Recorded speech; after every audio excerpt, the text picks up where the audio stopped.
So here we have a PDF data mapping configuration with the boundaries already set. So my first source record has one single page, and my second record has 2 pages.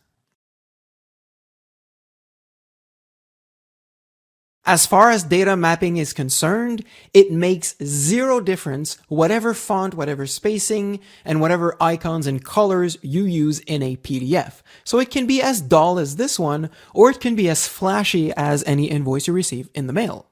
So let's start by extracting the record data, which is basically the data that is only once for each record. So the address, customer information, etc. There is a couple of ways by which you can extract multiple lines of data.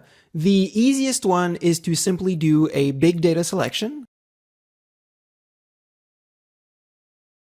and then hit extract. And by default, this actually extracts one single field where each of the lines is separated with a line return. If we were to use this data selection inside of a template, it would actually display using the line return. So you would have as many lines in your template as you have lines in the data here. However, if we want to do anything with the individual lines, so check the address, check postal code, print the phone number in a different way, then we need to separate them. If you have one data selection with multiple lines, all you need to do is to go in the step properties, and for that field, you can actually change it to split the selection into many fields. What this does is create one field for each line, and the field name is determined in 2 different sections. So the name of the extracted field at the top,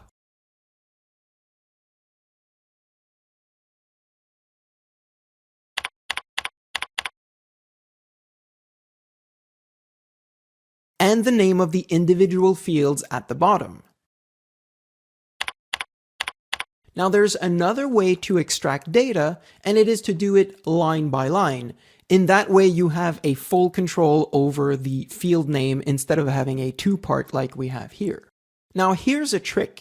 When you do a data selection on a PDF, you can actually move that data selection whenever you want, and it doesn't actually affect the extraction. So if I do a selection on the first line here, I can move it afterward without affecting any of the extractions. Let me show you how this is useful.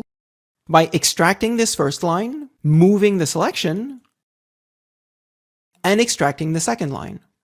Now you may have realized that I used 2 different buttons between the first extraction of the whole address block and the extraction of the individual fields. In the first one, I clicked on Add Extract Step.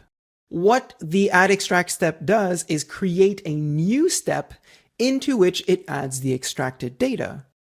Whereas in the 2 individual fields on the top right, I actually use the Add Extract field. Why do we have these 2 options? Well, here's the thing. The more steps you have in your process, the less optimized it is, and actually easier to look at inside of the steps, because the more steps you have, the more it's complex to look at, as well as unoptimized.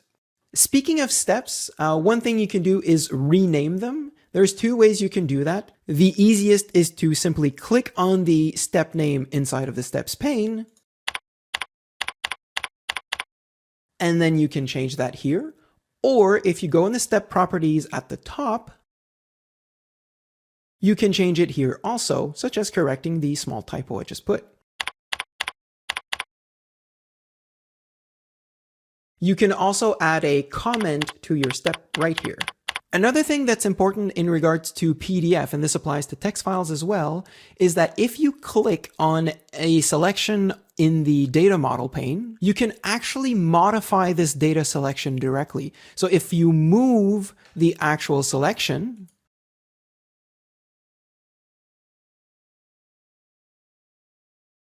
it will change the extract step to reflect the change that you did. So here I went from customer to invoice information, and that's the same data selection I moved. Now, if you want to avoid moving existing extractions,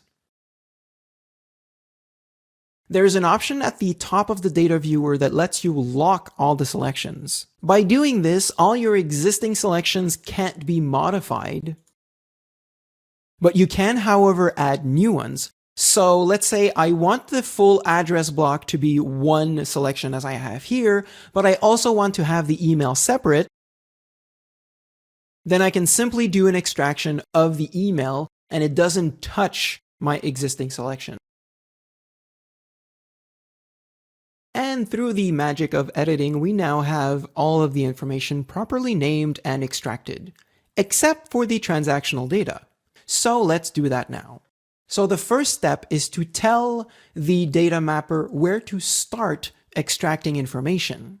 So here, what we do is to select where the extraction will start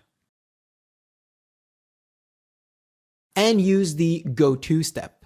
Now the go-to step is pretty versatile. In this instance, it jumps to a specific location, but as we'll see in a couple of seconds in the loop, it can actually jump a small amount any number of times or jump a variable amount of lines depending on how we set it up. So in this case, it just jumps to the first line. It'll always jump to that location. The next thing we want to do is to create our loop. In order to do that, we need to determine when the loop is going to stop.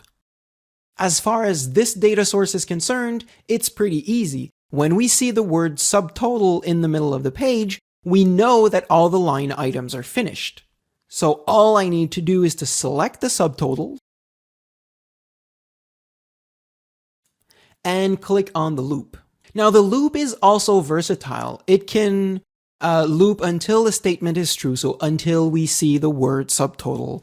It can loop while a specific statement is true, so while you see something on the line. It can loop for every element on the page, depending on the data file you have.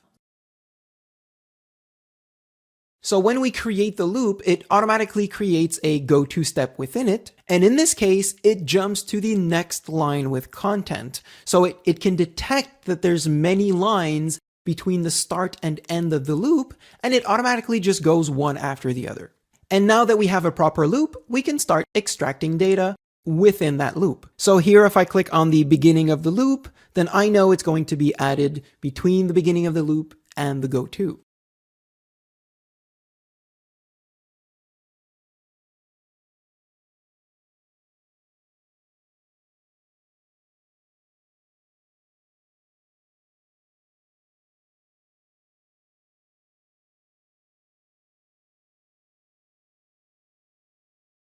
So all of the fields for the detail tables are extracted. What we're missing now, the only thing that we didn't extract, is the subtotal, tax, and total in the end. Thankfully, this information always appears at the end or right after the last line of transactional data. Because of the way the data mapper actually shifts its current selection to where it's extracting data, when we get to the end of the last line, all we need to do is to select these 3 lines, make sure we're actually at the end of the repeat, so after the repeat by selecting it, and then hitting extract.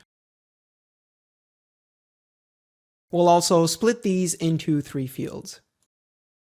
So the fields are actually added to the record, not the detail lines, because they're only extracted once. They're not part of a loop. Besides, we only want them once. So now we know that the extraction process works for the first source record. Let's take a look at another.